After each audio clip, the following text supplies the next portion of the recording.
আসসালামু আলাইকুম এভরিওয়ান, কেমন আছো তোমরা? আশা করি সকলে ভালো আছো। তো বিকেলবেলা দেখো ছাদে আসছি, আসার পরে যে পানি ভরতেছি, গাছগুলায় পানি দিব। আর এত পরিমাণে গরম পড়ছে কি আর বলবো, গরমের জন্য বাসায় থাকা যায় না। আর এত পরিমাণে লোডশেডিং। এই যে দেখো, এটা কি বলতো, এটা ড্রাগন ফলের ফুল চলে আসছে এবছরের প্রথম। পানি নিয়ে শামুক আছে। তো এই যে দেখো, গাছগুলায় পানি দিব। আর আমার না গাছে পানি দিতে, গাছের যত্ন নিতে কেন জানি অনেক বেশি ভালো লাগে। আমার মতন সেম সেম আমার মেয়েও তো এরকম হয়েছে, ওরও গাছ অনেক বেশি পছন্দ। তো আমার বারান্দায় না অনেক ধরনের গাছ লাগানো আছে, ওগুলো তোমাদের সাথে একদিন ডিটেলসে শেয়ার করবো। বারান্দা না এত গাছ ভালো হয় না, রোদ পায় না ঠিক মতন। আর ছাদে, আমাদের ছাদে বলতে গেলে বেশিরভাগই ড্রাগন ফলের গাছ লাগানো। বাড়ির আন্টি ড্রাগন ফলের গাছ লাগায় পুরো ছাদ গিরান দিয়ে রাখছে, যাতে চোর মোর না আসতে পারে, কারণ আমাদের বাসায় চোরের অনেক উৎপাত। যেহেতু ভাড়াটিয়া কম, আমি আর একজন ভাড়াটিয়া, আমরা দুইজন মাত্র ভাড়াটিয়া।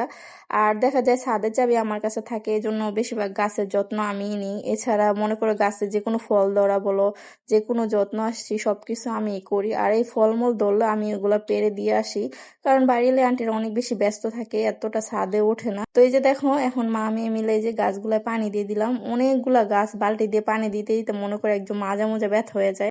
তারপরেও দেই, কারণ আমার গাছ অনেক বেশি ভালো লাগে, বললামই তো। পানি দিলে না দিলেও গাছের সমস্যা, মনে করে এত রোদ, গাছ যদি পানি না দেয় গাছগুলো মরে যাওয়ার চান্স থাকে। আর এদিকে দেখো, গাছে পানি দেওয়া শেষ করে এখানে চলে আসছি।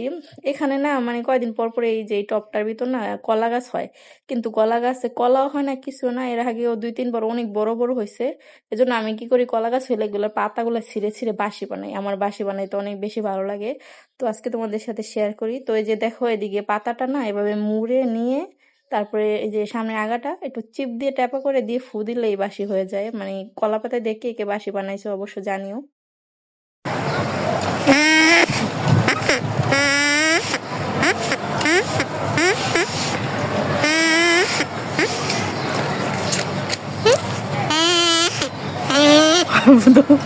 দাও।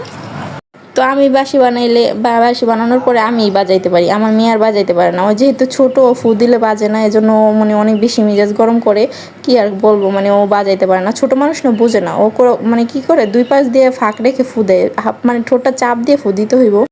তো যাই হোক, মামে অনেকক্ষণ দুষ্টামি টুষ্টামি করে যে গাছগুলা একটু চেক দিতেছিলাম, কোন কোন গাছে এবার ড্রাগন ফল হইতেছে, মানে কোন কোন গাছগুলায় ফুল অলরেডি চলে আসছে আর কোনগুলো আসে না, এগুলা চেক দিতেছিলাম। এছাড়া আরো অন্যান্য গাছ আছে, লেবু গাছ, শাকসবজির গাছ আছে, তাছাড়া মনে করো ডালিম গাছ আছে।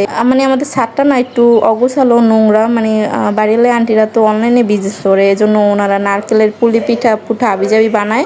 এজন্য ছাদের মধ্যে মনে করো যে খোসা মোসা নারকেলের আবিজাবি দিয়ে ভরা, এজন্য অতটা স্পেস নাই, ঘোরা যায় না ঠিক মতন।